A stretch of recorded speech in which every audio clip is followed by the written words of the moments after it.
Very good morning, children. How are your studies going on? Going through your chapters regularly? Listen to them properly, revise your notes, and get ready for your exams. Okay? So, coming towards the last part of the lesson that we were doing in geography, manufacturing industries, we have up till now read about the agro-based and mineral-based industries, iron and steel industry. And I have already told you that rest of the industries are omitted. वो उनके questions नहीं आएंगे exam में. If you want you can just read them once. Okay. के cement industry, fertiliser, IT, automobile, they are removed from your course, so you don't need to study them. So today we will start with the last topic of the lesson, that is industrial pollution and environmental degradation. It's a very common fact, we all know very well that industries create pollution. ये तो हम सब जानते हैं. हाँ, कारण पता है हमको कि pollution क्यों हो रहा है, because of these industries. But here today we'll read about the various types of pollution that is caused by industries, और फिर हम उनके measures पढ़ेंगे how we can check this pollution. So let's begin with industrial pollution and environmental degradation. Various types of pollution caused by industries. Although industries contribute significantly to India's economic growth and development, बहुत ज़रूरी भी है. We have seen how important industries are for any country and its development. The increase in pollution of land, water, etc., air, noise, ये सारे pollution, they are created by industries and resulting degradation of environment. And because of this increase in pollution, our environment is degrading day by day. That they have caused cannot be overlooked. है ना. हम ये तो मानते ही हैं कि industries कितनी important है for the development of any country, और वो हमारी कंट्री पर भी लागू होता है दैट वी रिक्वायर इंडस्ट्रीज. लेकिन इन इंडस्ट्रीज की वजह से जो पोल्यूशन क्रिएट हो रहा है, whether water pollution, air pollution, noise pollution, of course, है ना, इस फैक्ट को हम ओवरलुक नहीं कर सकते कि अरे कोई बात नहीं. क्योंकि पोल्यूशन होना means our environment is degrading, और हमें रहना तो इसी एनवायरनमेंट में है. अगर ये खराब हो गया तो फिर क्या मतलब है. तो ये फैक्ट हम ओवरलुक नहीं कर सकते. Industries are responsible for 4 types of pollution, that is air pollution, water pollution, land pollution and noise pollution. These 4 types of pollution are caused by industries. The polluting industries also include thermal power plants. पढ़ा हमने what are thermal power plants, where with the help of coal electricity is produced. So first we will start with air pollution. Air pollution is caused by the presence of high proportion of undesirable gases, जो कि हमारे environment में नहीं चाहिए. कौन कौन सी gases हैं वो? Sulphur dioxide and carbon monoxide. These are the 2 gases which are making our environment polluted.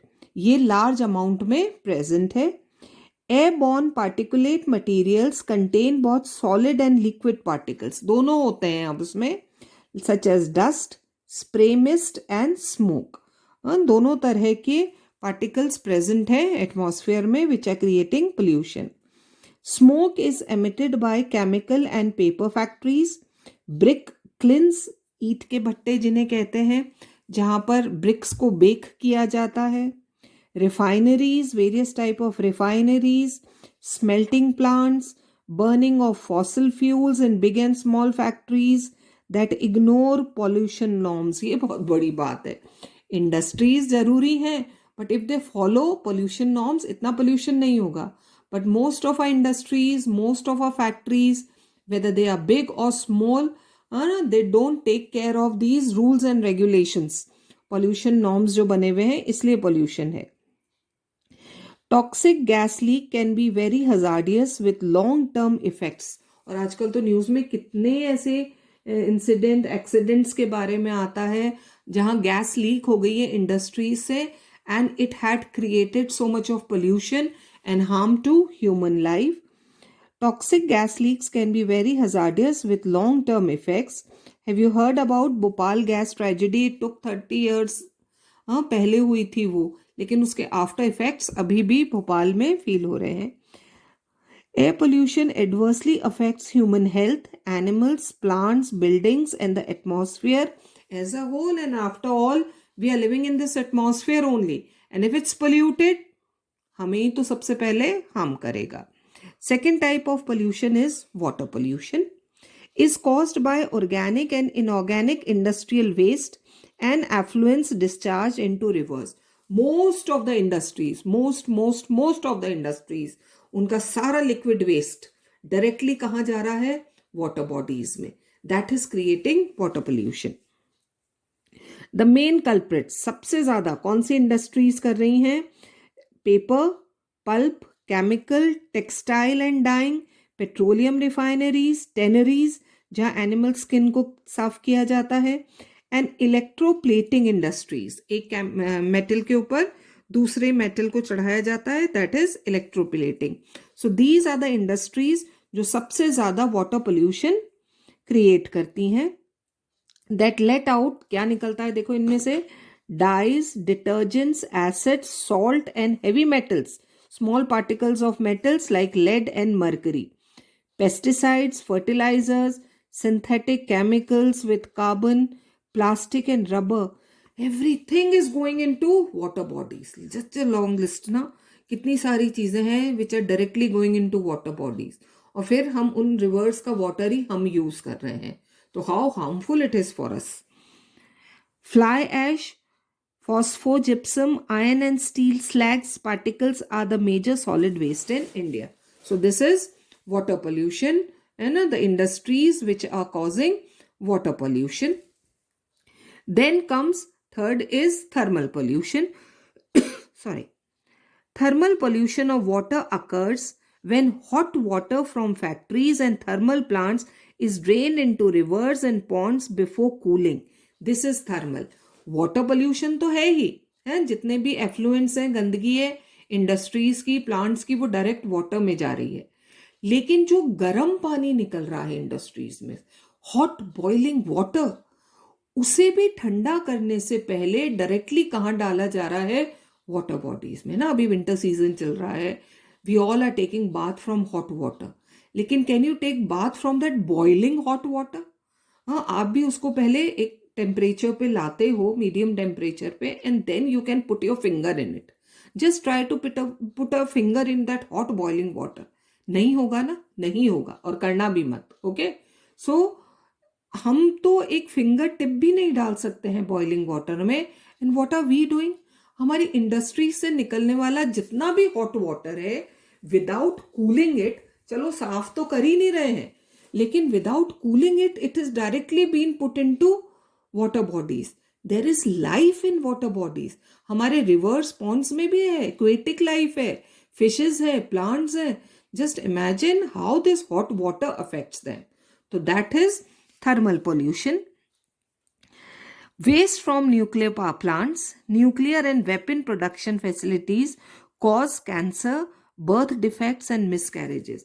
And this water is directly going into water bodies, और फिर जब हम उसे यूज कर रहे हैं, these are the problems that we are facing.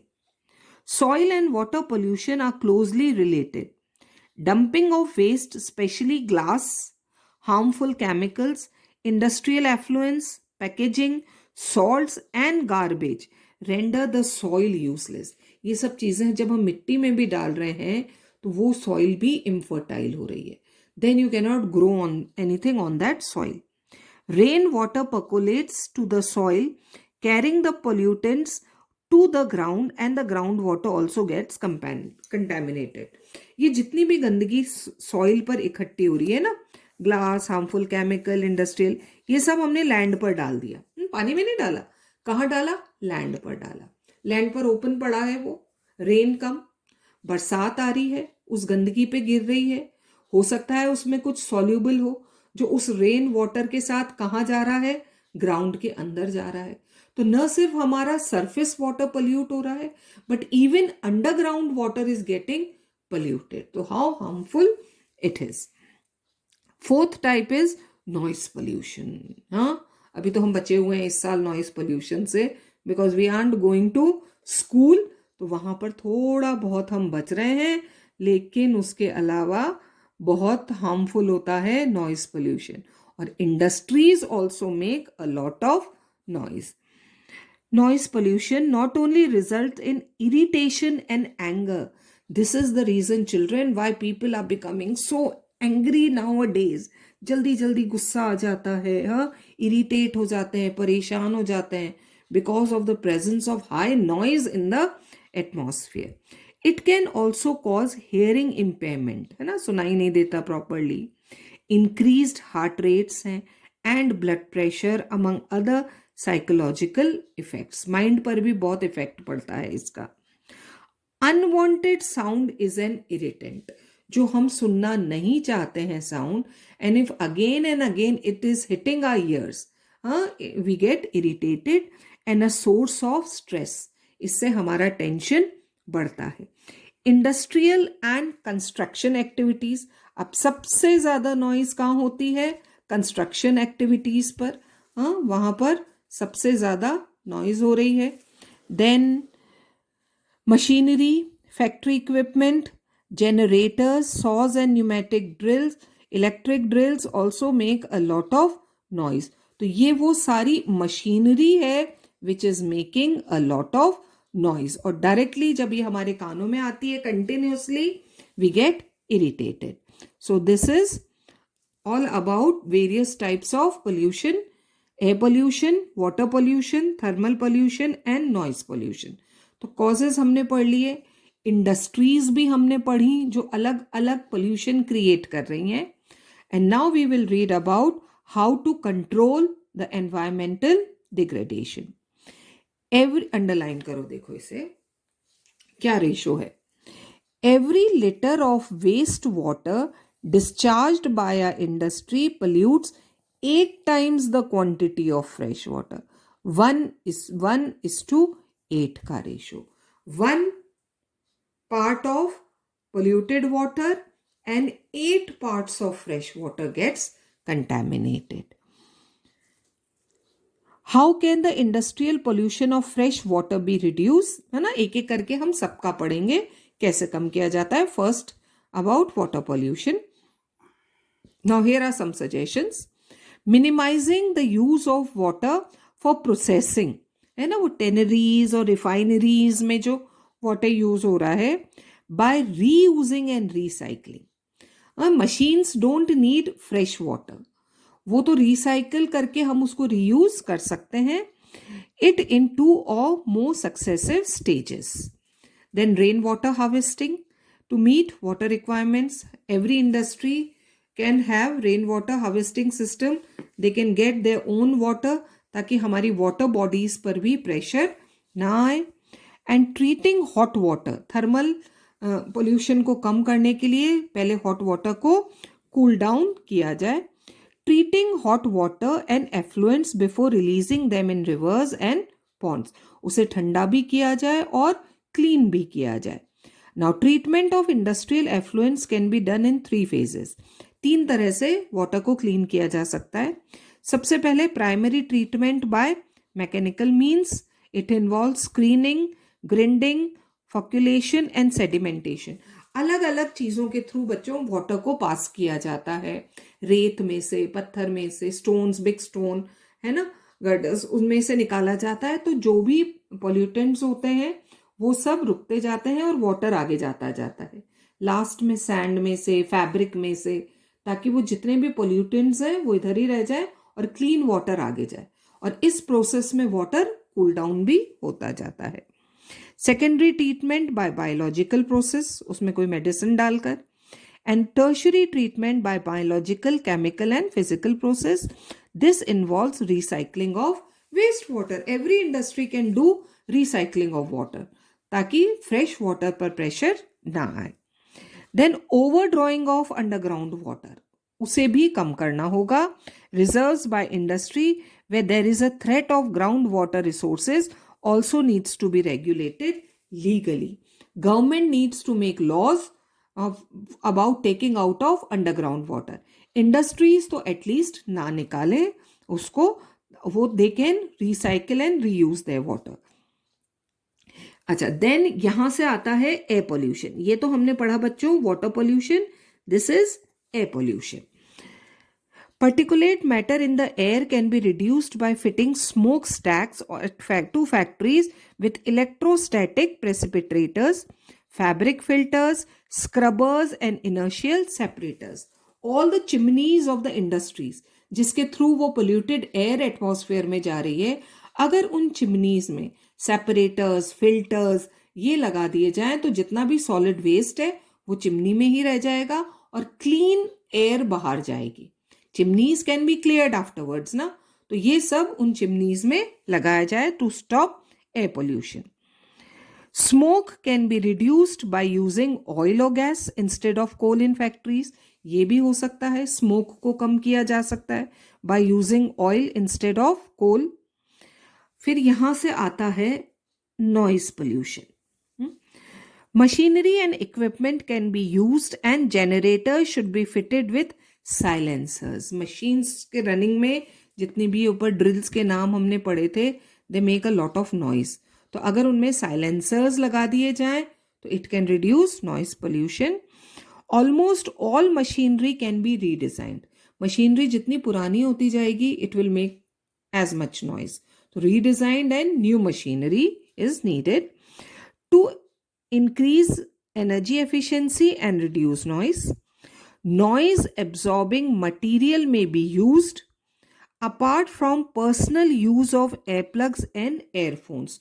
जो workers in machineries पर काम कर रहे हैं उन्हें क्या दिए जा सकते हैं? एयरप्लग्स एंड एयरफोन्स, ताकि उनके कानों में वो नॉइज कम जाए. The challenge of sustainable development requires integration of economic development with environmental concern. This is only the definition that we have read about sustainable development. What is sustainable development? कि along with development हमें क्या ध्यान में रखना है? हमारा environmental degradation ना हो. तो अगर हमें sustainable development करना है, we need to keep in mind to protect our environment from getting polluted. तो ये हमने समझा बच्चों various types of pollution and how can we check, what are the various measures, how can we check this environmental pollution. Now यहाँ एक NTPC का दे रखा है आपका ना, नेशनल थर्मल पावर कॉर्पोरेशन. इन्होंने क्या किया है टू रिड्यूस पोल्यूशन? एक बार बस इसको पढ़ लेते हैं. NTPC is a major power providing corporation in India. मैंने आपको बताया इसका फुल फॉर्म क्या है, national thermal power corporation. It has ISO certification है इसके पास, environmental management system. The corporation has a proactive approach for preserving the natural environment and resources. उन्होंने बहुत सारे मेजर्स लिए हैं to stop environmental degradation and to reduce pollution of water, air and gas and fuels in places where it is setting up power plants. ध्यान में रखता है NTPC बहुत. This has been possible. अब कैसे किया है देखो उन्होंने, to reduce pollution, optimum utilisation, maximum positive way में, that is optimum utilisation of equipment, adopting latest technique and upgrading existing equipment so that वो एनर्जी एफिशिएंट भी बन रहा है and produces less noise. Then minimizing waste generation by maximizing ash utilization. अब they are using coal, क्योंकि thermal है तो किससे बन रही है electricity? Coal. they are using coal. तो उस कोल से जो ऐश बच रही है उसको भी वो मैक्सिमाइज यूज कर रहे हैं. Providing green belts. What is green belt? Planting of trees around anything, that is green belt. Providing green belts for nurturing ecological balance and addressing the question of special purpose vehicles for afforestation. So they are planting belts, green belts, trees around their plants. जितनी ज्यादा greenery होगी pollution उतना ही कम हो गया. reducing environmental pollution through ash pond management, ash water recycling system and liquid waste management. हर चीज को manage में कर रहे हैं, हर वेस्टेज को कम कर रहे हैं, जो भी चीज बच रही है उनके पास उसको कैसे प्रॉपर यूटिलाइज किया जाए, that is being done by NTPC. And ecological monitoring, reviews and online database management for all its power station. So this is what NTPC is doing to reduce pollution, क्योंकि बहुत pollution करते हैं thermal power plants, but इन्होंने अपना waste management कर रखा है, proper utilisation of everything, planting of trees, afforestation to reduce pollution. Okay, so with this we come to an end of this chapter, manufacturing industries. It completes our half yearly exam course. Revise your chapters, children, listen them, read them again, and if you have difficulty you are free to ask me anytime. So keep reading and learning.